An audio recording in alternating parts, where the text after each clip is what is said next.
할렐루야. 우리가 지금 다시 구원이라고 하는 이 주제를 가지고 오늘 5번째 이제 여러분과 말씀을 만나게 됐는데요. 이제 다시 구원이다.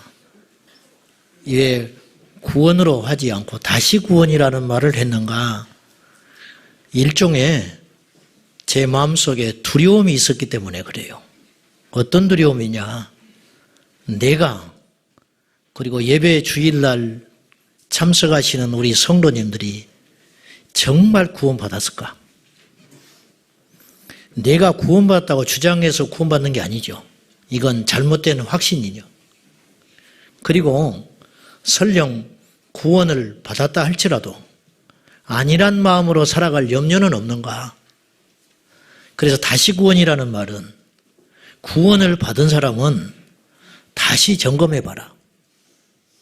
구원받지 못한 사람은 이 중대한 문제를 소홀히 듣지 말고 다시 반복할 테니까 들어봐라. 그런 절박함, 일종의 두려움에서 이 주제가 시작됐습니다. 솔직히 말하면은 출애굽기 강의를 39번 했습니다. 그걸 하면서 은혜도 있었지만 제 마음에 답답함도 있었어요.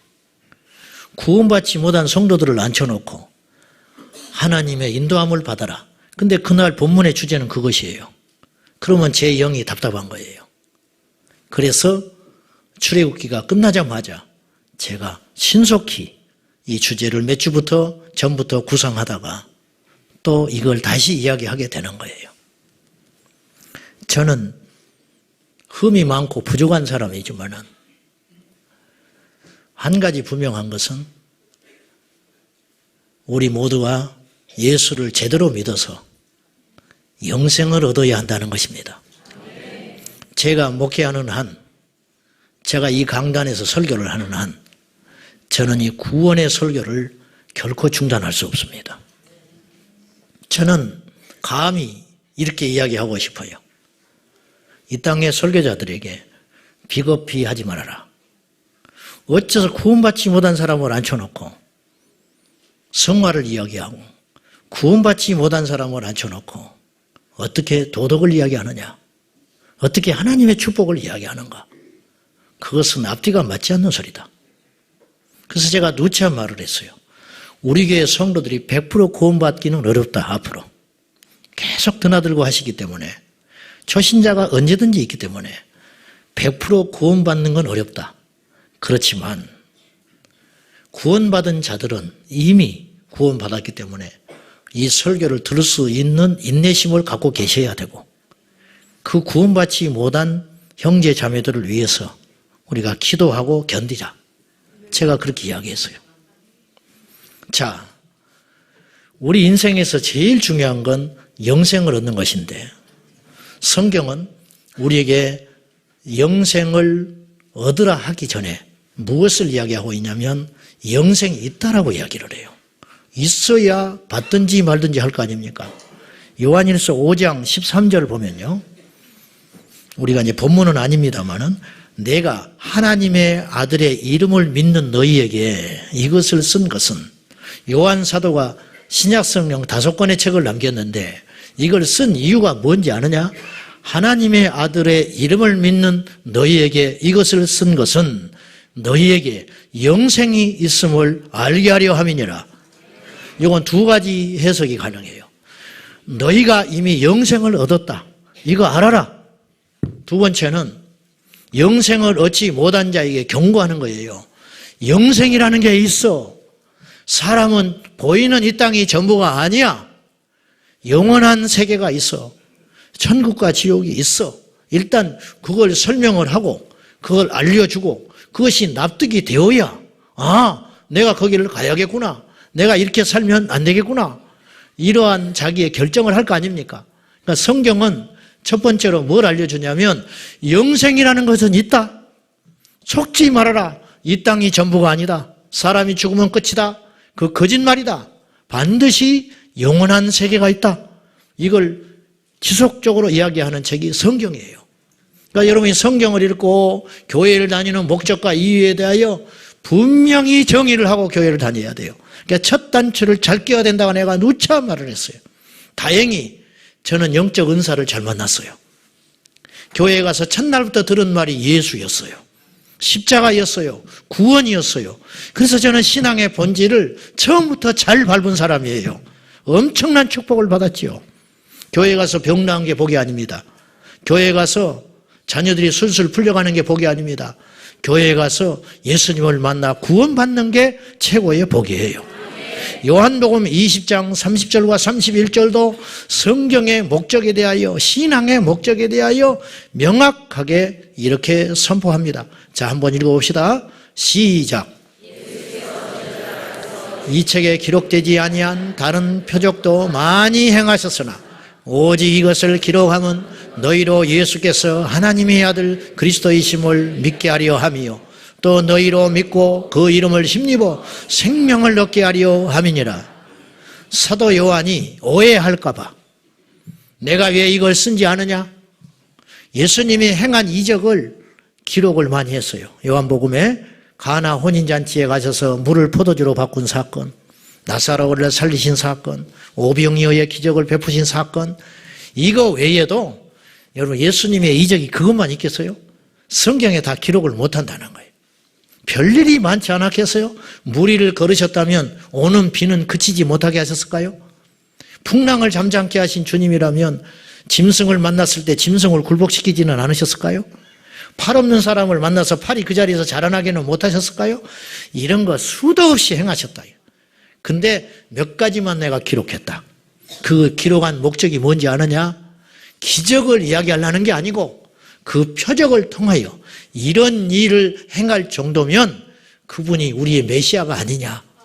그분이 하나님의 아들 아니냐? 인간으로서는 상상할 수 없는 일을 그분이 했지 않냐? 그렇다면 그분이 우리와 다른 하나님의 아들인 것이 분명하지 않냐? 그분을 믿어라. 그러면 그분을 믿는 것도 최종 목적이 아니에요. 그분을 믿어서 뭘 얻느냐? 영원한 생명을 얻으라고. 그러니까 교회 다니는 목적이 뭐예요? 기적을 보려고 다니는 게 아니라는 거예요. 기적에 치중하는 교회는 끝이 좋지 않아요. 맨날 병만 고쳤다. 병은 고쳤는데 예수를 안 믿어요. 그런 교회가 없을 것 같아요? 있습니다. 맨날 세상의 부를 이야기해요. 그러다 보니까 부는 얻었을지 몰라요. 그러나 부는 얻었지만 영원히 구원을 얻지 못했다면 거기는 잘못된 것이라는 거죠. 여러분 목적을 분명히 하세요. 그래서 예수님이 이 땅에 처음 딱 등장하셨을 때 세례 요한은 예수님에 대하여 이렇게 증언합니다. 회개하라. 천국이 가까이 왔느니라. 내 뒤에 오시는 분이 뭘 가져와요? 천국을 가져오고 있다. 이 천국을 가지려면 회개해야 된다. 이렇게 이야기하는 거예요. 오늘 5번째 주제를 다루겠는데 구원의 조건과 증거가 뭐냐? 우리는 각기 다른 모습으로 하나님을 섬기고 우리의 기질도 다르기 때문에 각기 다른 모습으로 우리가 이 앞에 와 있는 것 같지만은 구원받는 것은 우리도 모른 채 3번의 관문을 통과하고 저와 여러분이 이 자리에 왔어요. 그 첫째가 뭐냐? 구원받기 위해서는 반드시 첫 번째 필수 조건, 우리가 만약에 우리가 구원을 받았다고 친다면, 가정해 볼 때 구원을 받았다면 첫째, 죄인임을 고백하고 인정하는 사람만이 구원을 받을 수 있는 조건이 됩니다. 여러분이 아픔을 느껴야 병원을 찾듯이 저와 여러분이 죄인임을 인정할 때만이 누구를 찾느냐? 예수님을 찾게 돼 있어요. 아픈 것도 축복입니다. 병 중에 무통증이 있습니다. 아픔을 못 느껴요. 최초로 발견된 사건이 아프리카에서 있었던 일인데 아프리카의 소녀가 막 태어났는데 얘가 15개월쯤 됐을까? 얘가요, 이제 방에 이제 아장아장 걸어다니고 혼자 놔뒀어요. 자기 엄마가 문을 열어놨더니 끔찍한 일이 벌어진 거예요. 얘가 손을 깨물어가지고 피가 나는데 아픔을 몰라요. 그러니까 자기 몸에서 빨간 게 나오니까 그걸 가지고 낄낄거리면서 벽에다가 막 낙서를 하고 있었어요. 엄마가 막 혼절했죠. 병원에 갔는데 이 아이는 어떤 병이 있느냐? 통증을 못 느끼는 병. 그래서 얘는 손에 칼을 베도 아픈지를 모르고 몸에 죽어가고 있는데도 아픈지를 모르고 이거 무서운 병입니다. 아십니까? 때로는 통증도 하나님이 주신 축복이라는 거. 영적인 고통은 축복이에요. 영적으로 갈급해야 주님을 만나지요. 영적으로 허기가 져야 생명의 양식을 찾지요. 내가 죄인인 것을 고백해야 예수님을 만나고 찾을 수 있는 것입니다. 오늘날 예수님이 이 땅에 오셨지만 2000년 전에 예수님 오셨지요. 그리고 만나 주셨지만은 구원받지 못한 스스로 일생일대 기회를 스스로 차버린 사람들은 공통점이 있는데 자기가 의로운 줄 알았다는 거예요. 자기가 의로운 줄 아는 사람은 절대로 스스로 구원의 길에 자기를 던지지를 못해요. 이런 예를 저는 들었어요. 어느 집사님이 암을 고침받았어요. 병원에 가서. 근데 자기가 암 나은 이야기를 하시더라고. 어느 날 친한 친구가 있는데 병원에 자기가 몸이 안 좋아서 병원에 예약을 해놨는데 겁이 나서 못 가겠다는 거야, 혼자. 친구야, 같이 좀 가주라. 그래, 친구를 청을 거절을 못해서 같이 가줬다는 거예요. 병원에 현관에 들어섰는데 예약한 정작 그 친구는 무서워서 진료를 거부했어요. 근데 이 따라간 친구는 가만히 돌아오려다 보니까 자기 평생에 한 번도 제대로 진료를 안 받아본 거예요. 그래서 이상은 없지만 온 김에 한번 진료를 받아봤다는 거예요. 그랬더니 암 초기로 발견이 됐어요. 그래서 이 친구는 살았고 진료를 거부한 진짜 환자는 몇 달 후에 죽었어요. 자기는 그래서 살았다는 거예요. 이분이 이렇게 말을 했어요. 살 사람은 어떻게든지 삽디다. 하나님이 살려주려니까 그런 과정을 통해서도 살더라는 거예요. 오늘 교회에 왔는데 흔히 우리가 예수님 앞에 왔다 그렇게 표현하잖아요. 정말 예수님이 계시면 이제 그런 표현을 써도 무방하겠죠. 우리가 예수님 앞에 왔다고 친다면 와서 그냥 가는 사람은 아무 상관이 없다. 내가 죄인입니다. 고백하고 꼬꾸라지는 사람. 그 사람이 구원의 길로 들어설 수 있는 첫 단추를 깬 사람이라는 거죠. 베드로가 누가복음 5장에서 예수님을 만나고 나서 제일 먼저 고백한 말이 뭐냐면 주여 나를 떠나십시오. 정말 그 말 한 건 아니죠. 떠나라 하겠어요? 주여 나를 떠나소서. 나는 죄인입니다. 감히 말이죠. 내가 주님 앞에 이렇게 마주보고 있을 만한 자격도 없는 존재라는 거예요. 원래는 죄인 아니었어요? 원래 베드로는 뱃속에서부터 죄인이었어요. 근데 이제서 깨달았어요. 자기가 죄인인 걸 깨달았어요. 진짜 거듭난 성도는 교회를 처음에 거만하게 옵니다. 한번 내가 가보지 뭐. 또 오라고 그러니까 가보지 뭐. 그리고 대우받으려고 와요. 그러다가 계속 그 상태로 가잖아요. 그리고 제가 목회하면서 한 사람 딱 봤어. 그런 사람. 예배드리고 나가면서 그리고 집에 가서 이렇게 말했대. 자기 부인한테요. 목사님 말씀 내가 다 알아. 내가 다 아는 거 이야기하더만. 다 자기 그렇게 살고 있대요. 살고 있는 소리를 목사가 강단에서 하더라는 거예요. 근데 내가 뭐하러 교회를 또 나가냐는 거예요. 그 사람 한 번 교회에 발 디디고 안 나왔어요. 왜? 내가 의로운데 왜 교회에 가서 귀한 시간 낭비하면서 그런 소리를 내가 또 듣고 있어야 하냐는 거예요. 잔소리처럼. 이 사람은 죄인인 걸 모르는 거죠. 물론 제 설교도 문제가 있었겠지만은 오늘날 교회 안에 구원받지 못한 사람이 넘쳐나는 이유는 스스로 의롭다고 여기는 사람들이 많기 때문입니다. 구원받기로 작정된 자는 심령이 가난합니다. 그래서 그들은 의에 목마르며 주님을 찾게 되어 있는 것입니다. 베드로가 설교할 때 청중들의 반응이 이러했습니다. 어떻게 하면 좋겠냐? 조나단 에드워즈가 진노의 손에 붙들린 죄인들이라는 교회사 속에 탁월한 설교를 했었는데 그 설교를 들은 회중들이 전율에 떨었다고 그래요. 그리고 예배가 끝나자마자 그들은 마치 자기들 눈앞에 지옥이 엄습한 듯한 그런 느낌을 받아가지고 그 자리를 못 들고 떨고 있었다고 그래요. 이 설교가 진짜 설교예요. 그리고 그들은 고백했어요. 어떻게 하면 좋겠냐 그러면. 내가 잘못 살아온 것이 분명한데 내 의, 내 교만, 내 기준으로 이 땅 지금까지 살아왔는데 내가 잘못 살아왔다. 그럼 어떻게 할 것이냐. 그때 성경은 이렇게 선포합니다. 주 예수를 믿어라. 간수가 옥토가 흔들리고 이 간수는요 구원받기로 예비된 사람이에요. 그래서 우리가 어떻게 하면 살겠느냐 그렇게 바울에게 이야기하니까 바울이 답을 제시합니다. 주 예수를 믿어라. 그리하면 너와 내 집이 구원을 얻으리라. 여기서 오해하지 말 것이 있어요. 교만한 사람에게는 이것이 복음이 아니에요. 마음을 닫고 있는 사람한테는 이것이 복음이 아닙니다. 여러분 옛날에 지금은 그런 것도 없어지시구나.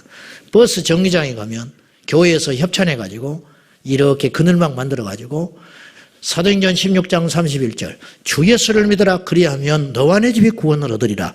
그걸 읽고 몇 사람이나 구원받았을 것 같아요. 그냥 교회에 알리는 거예요. 준비된 자가 이것이 복음이에요. 죄인인 것을 인정한 사람에게 이것이 복음이 되고 충격이 되고 자극이 되고 주님께 끌고 오는 위대한 복음 메시지가 되는 것이지.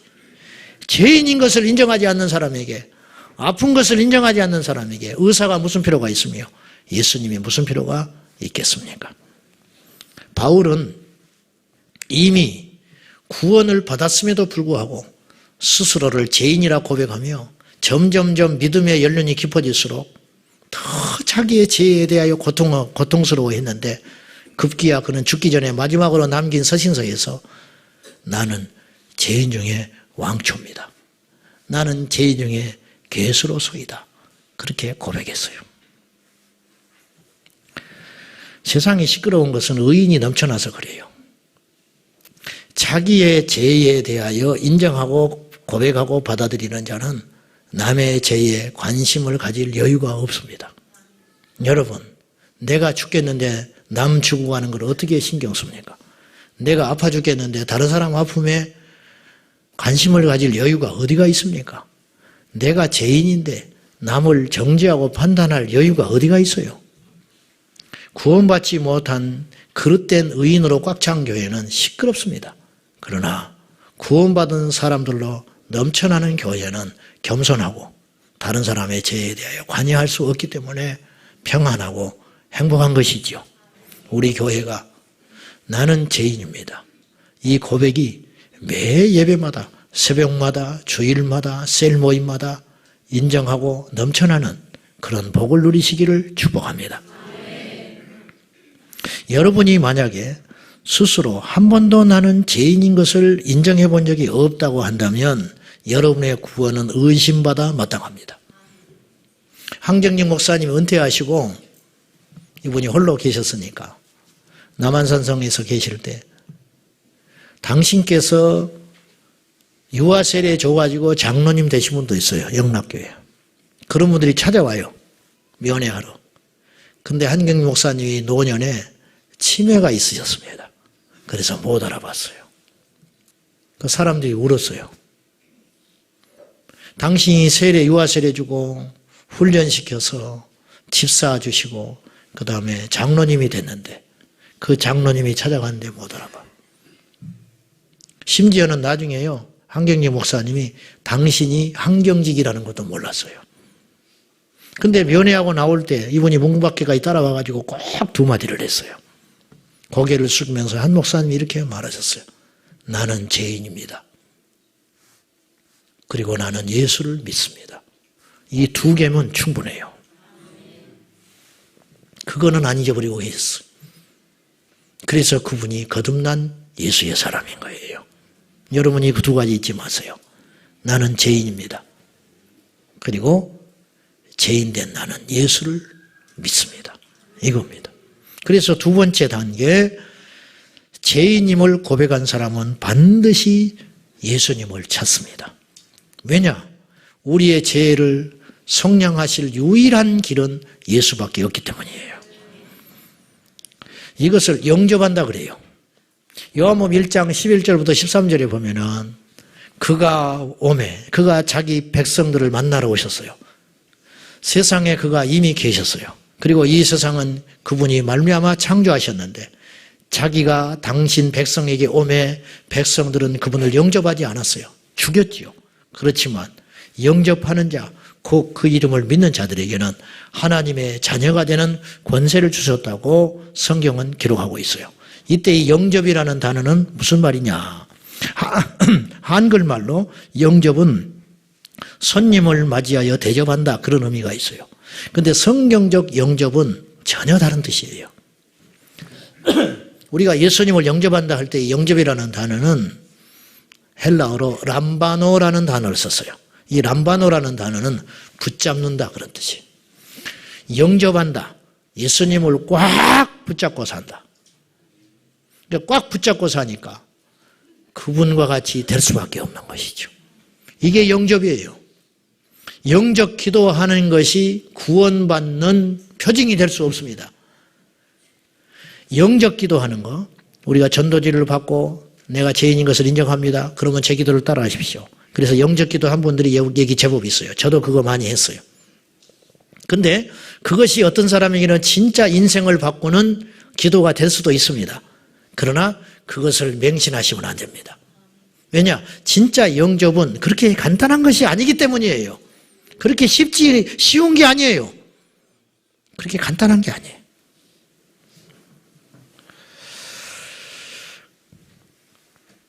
예수님께서 이 땅에 오신 사건을 성경에는 뭐라고 표현을 했냐면, 주님께서 구약의 이사야서를 인용하여서 신약 성경에 뭐라고 표현을 했냐면, 주께서 친히 우리의 연약함을 담당하셨다, 그런 말 들어봤죠.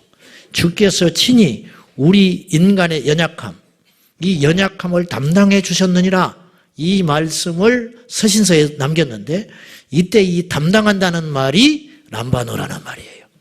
그러니까 예수님께서 이 땅에 오셔서 친히 우리 연약함을 람바노 하셨다, 친히 연약함을 영접해 주셨다, 그런 뜻이에요. 그러니까 예수님이 이 땅에 오셔서 당신의 본성, 원래 있던 하늘의 신성을 다 벗어 던져버리셨잖아요. 그래서 완전히 인간처럼 되신 거예요. 그래서 그분은 배가 고프셨어요. 그분은 고통스러우셨어요. 그분은 십자가에 달릴 때 아픔을 느끼셨어요. 이게 영접이에요. 이 담당하셨다는 말이 람바노라는 단어. 예수님이 하늘의 영광과 보좌와 그 권세를 다 포기하시고 이 땅에 오셔서 우리 육체를 붙잡고 사셨다는 거예요. 그러니까 우리처럼 되셔버린 거예요. 이것이 영접이에요. 그러면 영접이라는 말은 굉장히 심각한 단어예요. 우리가 예수님을 영접한다는 말은 내가 작은 예수로 살아가는 걸 말하는 거예요. 예수님처럼 되는 거예요. 예수님을 내 안에 람바노 붙잡고 영접하고 사니 어찌 내가 예전과 똑같을 수 있겠어요. 그러니까 달라지려고 해서 달라지는 게 아니고 표가 날 수밖에 없다고 말이에요. 어떤 사람은 교회를 30년 다녀도 예수 믿는 표가 안 나는 사람이 있어요. 그거는 영접하지 않은 거예요. 여러분 집안에 시어머니를 모시고 살게 됐어요. 그러면 한 달 지나면 온 교회가 다 합니다. 그 집사님 집에 시어머니를 모시고 살게 되었다. 알리고 싶어서 알리는 게 아니에요. 집사님, 차 한잔 하지요. 시간 되면 나와 차 한잔 하게. 안 돼. 왜? 우리 집에 어머니 오셨어. 그러면 이게 소문 나는 거예요. 이야기를 하다가 갑자기 지금 가봐야 된대. 왜? 집에 어머니 오셨어. 그러면 이제 표가 나는 거예요. 어느 집에 아이가 태어났다. 표 반드시 납니다. 사는 게 다르고 말하는 게 다르고 가는 곳이 달라지네요. 예수님을 내 안에 영접하면 달라지려고 해서 달라지는 게 아니라 달라질 수밖에 없다라는 거예요. 여러분, 술, 담배를 끊어야 구원받는 게 아니에요. 오해하지 마세요. 주일날 교회를 꼬박꼬박 와야 구원받는 게 아니에요. 그건 율법이에요. 그게 아니고 구원을 받았기 때문에 그렇게 살지 못하는 것뿐이에요. 여러분 많이 달라지셨지요? 우리 성도님들 보면 얼마나 몸부림치는지 제가 압니다. 어떤 사람은 돈 때문에 달라져요. 돈 때문에 달라집니다. 왜냐? 월급 받기 위해서 하기 싫은 일을 합니다. 달라진 거지요. 안 그래요? 달라진 거예요. 그러면 우리가 예수 때문에 달라지는 것이 구원이에요. 아시겠어요? 예수 때문에 달라졌다. 이거 비겁한 거 아닙니다. 절대 비겁한 거 아니에요. 예수 때문에 달라지는 거, 그것이 우리의 복이에요. 예수 때문에 달라져야지요. 세상 사람들은 결혼하기 위해서도 달라지고, 돈 벌기 위해서도 달라지고, 출세하기 위해서도 달라져요. 고아원에 가잖아요, 국회의원들이. 가고 싶어서 갑니까? 사진 찍으러 가지. 응? 자기 이름 내러 가는 거 아닙니까? 그 금쪽 같은 돈을 왜 기부하겠습니까? 왜? 자기가 뭔가 얻고 싶은 것이 있기 때문에 그러는 거예요. 그거 다 속보이는 짓 하는 거거든요. 왜 우리가 그렇게 사는가? 예수 때문에 그렇게 사는 거예요. 그것이 믿음이에요. 사람들은 우리에게 비겁하다 해도 좋아. 예수 때문에, 예수님을 믿기 때문에 그렇게 못 사는 것뿐이에요. 그것이 율법이 아니에요. 그것이 믿음입니다. 여러분, 예수 때문에 옛날처럼 못 살지요. 그것이 구원받은 사람이에요.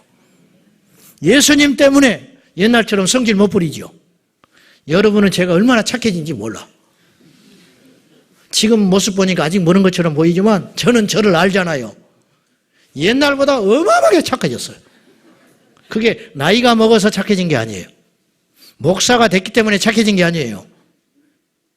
예수님 때문에 착해진 거예요. 조금이라도. 아직 갈 길은 턱없이 멀지요.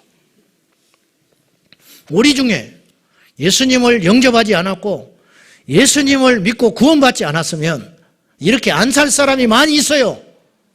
당연한 거예요. 당연한 거. 그건 비겁한 거 아니에요. 당연한 이치. 당연한 이치. 예수님을 전후로 달라질 수밖에 없는 거예요. 요한계시록 3장 20절에 볼지어다 내가 문 밖에 서서 문을 두드리더니 우리 마음 문을 두드린다는 거예요. 내 음성을 듣고 문을 열면 내가 그에게로 들어가서 그는 나와 더불어 먹고 나는 그와 더불어 먹으리라. 식구가 된 거예요. 식구. 같이 밥 먹는 관계를 식구라고 하잖아. 식구. 예수님과 내가 식구가 되는 거예요. 우리 집에 예수님이 오셨어요. 내 마음의 집에 예수님이 식구로 찾아오셨어요. 그러니 어떻게 안 달라지냐고 말이에요. 표가 확 난다는 거예요. 예수 때문에 참는 거예요. 예수 때문에 참고, 예수 때문에 웃고, 예수 때문에 한 번 더 가고, 예수 때문에 지갑 열고, 예수 때문에 손 내밀고. 비겁한 거 아니에요. 예수님을 영접한 삶은 당연히 그렇게 살 수밖에 없다. 사라진다 그 말입니다. 그러니까 교회에 와서 예수님을 믿으면서도 삶의 변화가 없고 그리고 배려심이 약하고 그리고 이해할 수 없는 행동을 한다면 그 사람은 그렇기 때문에 구원받지 못한 게 아니고 그렇기 때문에 그 사람이 하나님의 심판을 받아 지옥에 가는 게 아니고 그 안에 예수가 없기 때문에 변화된 삶을 살지 못하는 거로 그는 지옥의 불심판을 받을 수밖에 없다는 거예요. 마지막으로 세 번째 단계를 반드시 겪게 되는데 구원을 받은 자는 전제하는 겁니다. 구원을 받았다 친다면 우리가 이 과정을 반드시 겪고 온 거예요. 죄인인 것을 인정해야 된다 그랬어요. 죄인된 것을 인정한 자는 반드시 그 죄를 용서할 자를 찾겠지요. 예수 그리스도. 그분밖에 없습니다. 왜 꼭 예수를 믿어야 되냐고 이야기하는 사람이 있어. 목마른데 왜 꼭 물을 먹어야 돼? 꿀을 먹지. 그래 안 그래? 솔직히 예수만 믿는 것이 굉장히 불편해요. 나 예배에 잘 마음에 안 들어. 이 성격상 그런 사람이 있어요. 나는 미사가 좋다는 거예요. 가만히 가만히 조용히 교회 오면 시끄럽다는 거예요. 시끄럽고 예수쟁이들이 시끄러워서 싫어. 교회라는 것은 별로 마음에 안 든다. 좀 천박해 보인다 이거예요. 좋다. 그러면 다른 걸 믿어도 된다. 그리고 천국에서만 만나자. 제발 그러면 좋겠어. 근데 하나님께서 그렇게 안 해놨어요. 반드시 우리의 목마름을 채워줄 것은 물밖에 없듯이 우리가 구원받기 위해서는 예수 그리스도 그분만을 믿을 수밖에 없는 현 상황이라는 거예요. 따지려면 천국 가서 따져. 그것을 의문점으로 제시하면 안 돼. 그것은 우리가 피조물로서 받아들여야 할 숙명이라는 거예요. 그래서 예수 그리스도를 영접한 사람은 세 번째 구원의 마지막 단계, 반드시 삶의 열매가 나타난다. 오늘 요한일서 5장 1절 봅시다. 그 열매는 두 가지로 나타나요. 1절 한번 다시 봅시다. 시작. 예수께서 그리스도이심을 믿는 자마다 하나님께로부터 난 자니 또한 낳으신 이를 사랑하는 자마다 그에게서 난 자를 사랑하느니라. 이건 조금 설명을 해봅시다. 예수님이 그리스도, 히브리어로는 메시아입니다. 헬라어로는 크리스토스. 그래서 번역을 하면서 그리스도로 번역이 됐는데 예수님이 메시아, 구원받은 자, 구원자, 우리의 유일한 구주임을 믿는 자마다 하나님께로부터 난 자니, 하나님께로부터 났다는 것은 하나님의 자녀가 됐다는 뜻이에요. 요한복음 3장에 보면 니고데모에게 예수님께서 내가 진실로 진실로 너에게 이르노니 사람이 물과 성령으로 거듭나지 아니하면 하나님 나라를 볼 수 없느니라 할 때 거듭난다는 말은 한글 그대로 받아들이면 두 번 태어난다는 말이지만 원어로 따져보면 진짜 원래 하신 예수님의 말씀은 위에서 난 자마다 그런 뜻이에요. 물과 성령으로 위에서 태어난 자. 그래서 빌립보서 3장 20절에 사도 바울은 그 표현을 이렇게 썼어요. 우리의 시민권은 하늘에 있다. 여러분 지갑에 주민등록증이 두 개 있어야 돼요. 하나는 대한민국 주민등록증, 또 하나는 하나님 나라 시민권. 그 두 개가 있나요? 없네. 그 두 개가 있어요? 이게 웃을 일이 아니에요, 사실은. 집에 가서 지갑을 딱 열어봐. 카드만 잔뜩 있지 말고 여러분의 지갑에 이 두 가지 신분증이 반드시 있어야 한다. 설령 대한민국 신분증은 잊어버려도 괜찮아요. 다시 발행받으면 되니까. 그러나 하나님 나라의 시민권은 꽉 붙들고 있어야 한다는 거예요. 바울이 어느 날 눈을 떴어요. 내 시민권이 있구나. 내가 하나님 나라의 시민이 되었구나.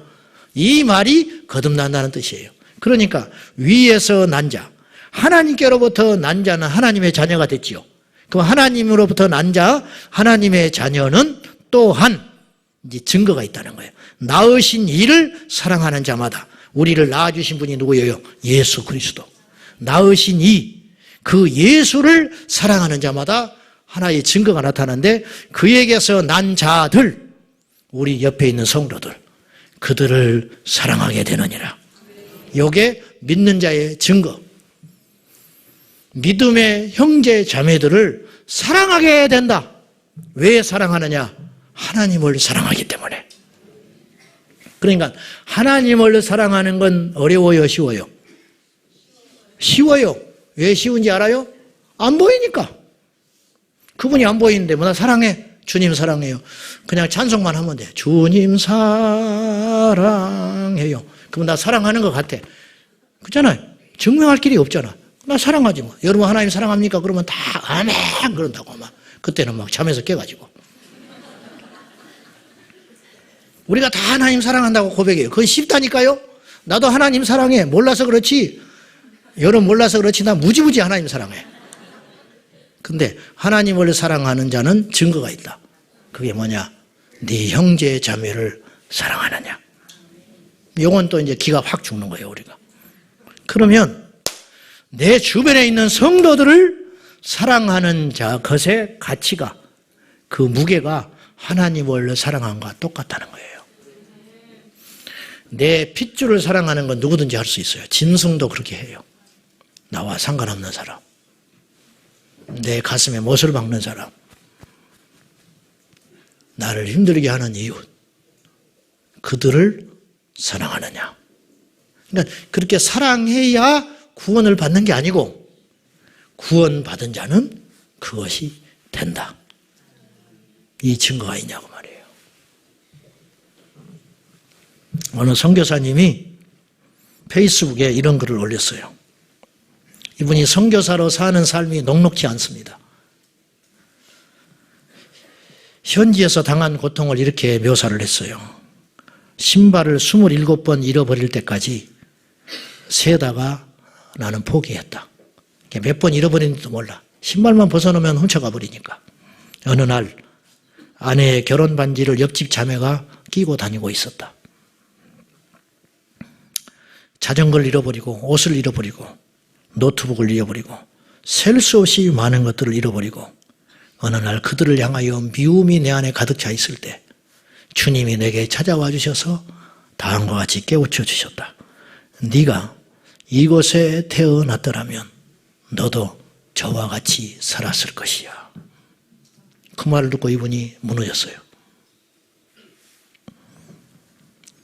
이 땅에 주님이 오셨지만 이 불편하고 수준이 낮고 강팍한 인간들 틈바구니에 오셔서 수없이 많은 일을 겪으셨지만 예수님은 단 한 번도 우리를 탓하지 않으셨고 대신 울어주시고 대신 못 박아 죽어주신 주님을 묵상하자 이 선교사님 마음속에 회복이 일어났는데 어떤 회복이 일어났느냐. 미움이 사라지고 오히려 그들의 좋은 장점들이 보이기 시작했다는 거예요. 그리고 눈물이 나기 시작했다는 거예요. 문제는요, 밖에 있지 않아요. 이건 철학적 말이 아니에요. 철학에서 그런 말 많이 하거든요. 마음이 중요하다고. 저는 그런 접근을 하는 게 아니에요. 여러분의 눈이 달라지지 않으면 여러분은 구원받은 사람 아니에요. 열심히 구원이 아니에요. 다른 사람을 보는 눈이 달라져야 돼요. 하나님의 자녀로. 저 사람도 하나님의 자녀로. 예전에 돌아가셨는데 우리 초기에 집사님이 계셨는데 이분은 자기 어머니 때문에 시집을 안 간 분이 계셨어요. 그 어머니가 뇌졸중으로 쓰러져서 뇌출혈로 쓰러져서 약 20년 가까이 계셨어요. 동생도 장가를 못 갔어요. 오빠만 늦지막하게 갔는데 노총각에. 왜 그랬느냐? 어머니 때문에 못 갔어요. 선을 보면 그 오빠가 직장이 좋았어요. 인간적으로. 근데 자기 어머니 이야기를 하면 전부 내빼는 거예요. 나는 어머니와 함께 살아야 된다. 우리 어머니는 20년째 누워 계신다. 욕창이 걸렸는데 그 집사님이 나중에 심장마비로 돌아가셨어요. 참 안타깝게 돌아가셨는데 그 어머니 돌아가시고 이제 뒤에 죽었는데 욕창이 났는데 그 욕창을 해결해 보려고 얼마나 백방으로 노력했는지 몰라요. 근데 그 어머니는 아픔을 표현을 못해요. 누워만 계시니까. 의식이 없어. 온 집안 식구가 어머니 때문에 불평하는 소리 나는 한 번도 못 들었어. 왜 그럴까? 그분들의 눈이 다르기 때문이에요. 어머니를 보배로 여기는 거예요. 저 어머니로 말미암아 내가 태어났고 저 어머니가 나를 교육시켜 주셨고 저 어머니로 말미암아 우리 집안이 여기까지 버텼다. 그러니 이제 저분이 돌아가실 때까지 우리가 최선을 다해야 된다. 이 집사님은요, 밖에 나가서 외출도 2시간 이상 못합니다. 왜냐? 이 가래가 끓기 때문에 이거 빼줘야 되거든요. 안 그러면 질식사예요. 2시간마다 한 번씩 가야 돼요. 직장 생활 못했어요. 그걸 다 맡아서 해주셨어. 왜 그럴까? 눈이 달라졌으니까. 여러분 교회 와서 뭐가 보이세요? 여러분 옆에 있는 사람 뭐가 보이세요? 여러분 셀에서 뭐가 보이세요? 하나님의 자녀로 거듭난 자는 반드시 표징이 일어나는데 어떤 표징이냐? 이웃에 대한 관점이 달라진다. 두 번째, 오늘 말씀에 보면 뭐라고 표현을 했냐면요. 기가 막힌 말이 있어요. 2절에 우리가 하나님을 사랑하고 그의 계명들을 지킬 때 이것이 우리가 하나님의 자녀를 사랑하는 줄 안다. 그리고 3절에 하나님을 사랑하는 것은 이것이다. 하나님을 사랑한다고 말만 하지 말라는 거예요. 하나님을 사랑한다면 증명을 보여봐라. 증거를 보여봐라. 하나님을 사랑하는 것은 이것이니 우리가 그의 계명을 지키는 것이다. 그의 계명은 결코 무거운 것이 아니다. 우리가요, 어쩌다 그 집에 아까 제가 돌아가신 그 집사님 이야기했죠? 그 집에 신방 가거든요. 표현은 안 했지만요, 죄송하지만 들어가지 못해요. 냄새 때문에.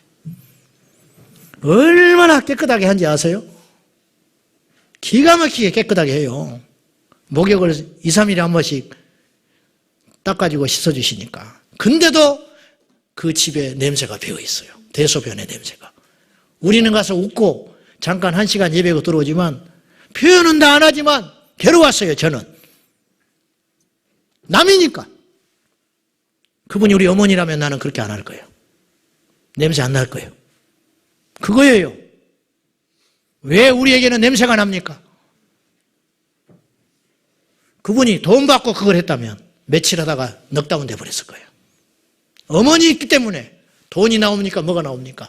자기 청춘을 다 바쳐서 그분에게 희생했지만 돌아가신 다음에 제일 많이 운 분은 그분이었어요. 어머니 장례식 날 더 못해드렸다는 거예요. 이것이 사랑의 관계지요. 일주일에 한 번 교회 오는 것도 버거운 사람이 있어요. 일주일에 한 번 교회 오는 것도 버거워. 큰 행세하는 거야. 행세. 술은 매일 먹고 다니면서 저녁마다 대리운전하고 돌아오면서. 왜 그러냐? 왜 율법 말씀을 그렇게 지키기 어렵냐 이거예요. 하나님을 사랑하면 어렵지 않아요. 우리에게 다 지킬 수 있을 것만 주셨어. 사랑하면 그분의 말씀이 버겁지 않아요. 우찌무라 간조는 일본에 주일 예배를 들으면서 집으로 들어가면서 울었다고 그래요. 왜? 다음 주일이 언제 올고 매일 예배 드렸으면 좋겠다는 거예요. 그분은. 왜? 그분을 사랑하니까. 그분을 사랑하니까 더 못 드려서 더 많이 못 가서 더 하나님을 더 사랑하지 못해서 속이 터들어가는 거죠. 이게 율법적 신앙이 아니고 복음적 신앙이다. 말씀 맺을게요. 거듭난 자는 주님을 왕으로 모시고 삽니다. 그래서 나는 없고 예수님만 계시게 돼요. 영적 기도 몇 마디 하는 것이 구원의 전부라고 착각하지 마세요.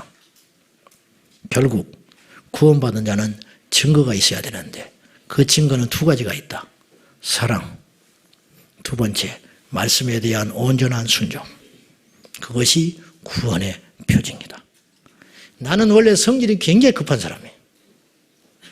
예를 들면 근데 성경에 보니까 노하지 말래요. 나는 막 간섭을 하기를 좋아하는 사람이에요. 근데 성경에 보니까 간섭하지 말래.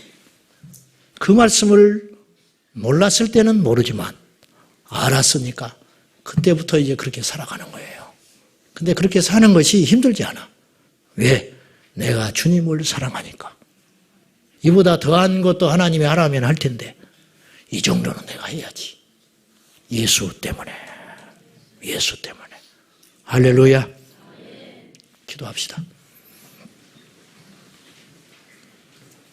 하나님, 이렇게 살아야 구원을 받는 것이 아니고 우리가 구원을 받았기 때문에 이렇게 살아갈 수밖에 없다는 것을 오늘 우리에게 깨닫게 하여 주옵소서. 아직도 우리 중에 의인이 있습니까? 그릇된 의인이 있습니다. 우리는 다 죄인입니다. 죄인을 인정하는 자에게 찾아오시는 주님, 그분을 붙잡고 평생 삶으로 삶의 열매가 구원의 증거로 나타나게 하옵소서. 너희가 전에는 어둠이더니 이제는 주 안에서 빛이라. 빛의 열매는 모든 착함과 의로움이라 말씀하신 주여, 우리가 빛의 열매를 맺게 하옵소서. 맺어지게 하옵소서. 너희가 나를 떠나서는 아무것도 할 수 없다. 예수님께 붙어 있기만 하면 열매가 반드시 나타날 줄로 믿으니 그 말씀에 따라 순종하는 삶을 살게 하옵소서. 예수님의 이름으로 기도하옵나이다. 아멘.